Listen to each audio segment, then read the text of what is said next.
Good evening, ladies and gentlemen, servicemen and women, civilians and SEALs. My name is Tara, and we are here tonight to celebrate the retirement of my brother, Daniel Shane Fisher. I'm lucky to call him my brother, and our country has been lucky to have him in its service for the past 25 years. Many of you know, and some of you maybe don't know this, but Shane's first day after intelligence school training was September 11th of 2001. Um, I can't even imagine what it must have been like for those guys, especially in intelligence, that being your first day. Talk about hitting the ground running. I can't even imagine. But here we are today celebrating him and the stories that he will hopefully be able to share with us someday. Some of the most memorable events in our lives have been because of Shane and his travel with the Navy. One thing in particular that stands out for me was being able to see them on the USS Nimitz. Um, there were thousands of sailors on board, and there were hundreds on the deck of the ship, all in their dress whites and their hats, all saluting as the ship silently cruised past Pearl Harbor, and everybody on that ship was just standing at attention, saluting.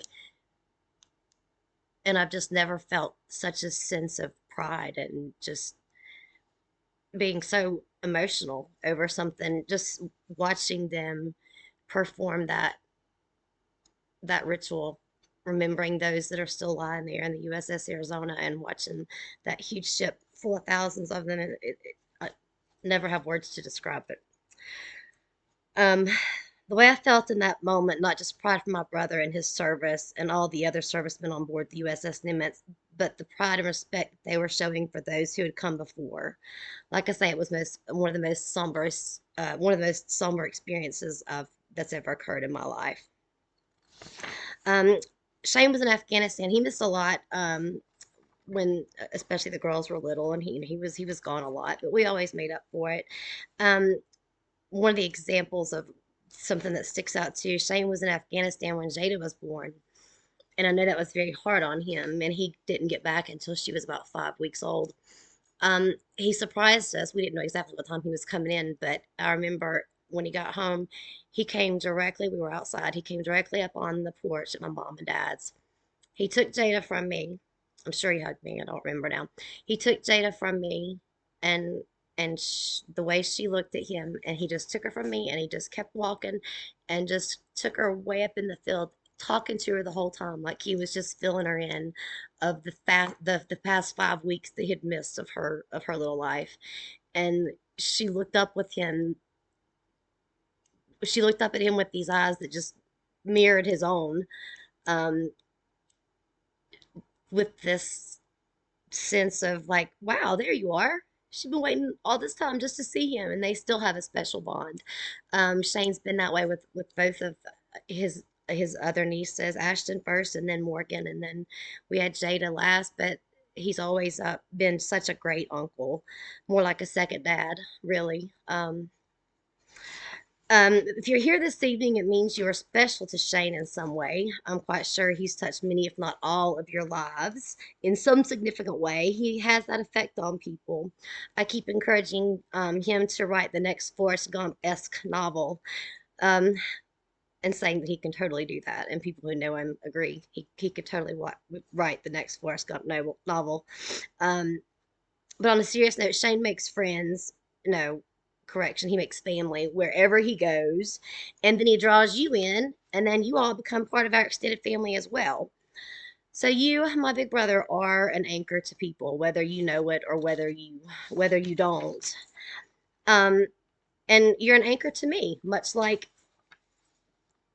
not much like back up. You're an anchor to me, um, in a lot of ways, in that you've always been the one who could let me, explore just enough or tether out, and then you would always reel me back in.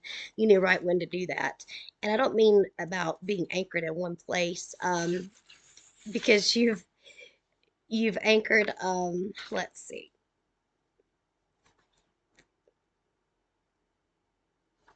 Oh, excuse me. I don't mean being anchored to one place.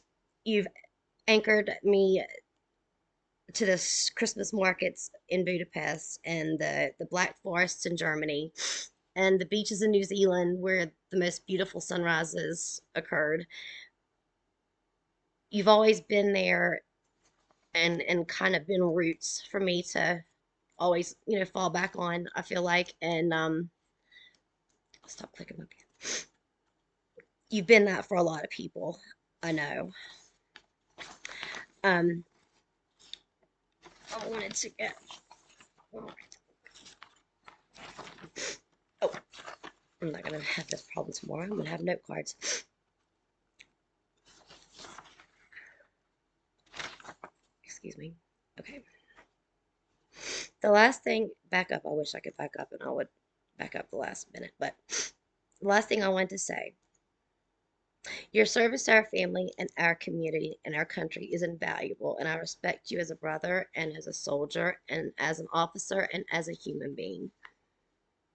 You've made us very proud, Shane. We love you. Cheers.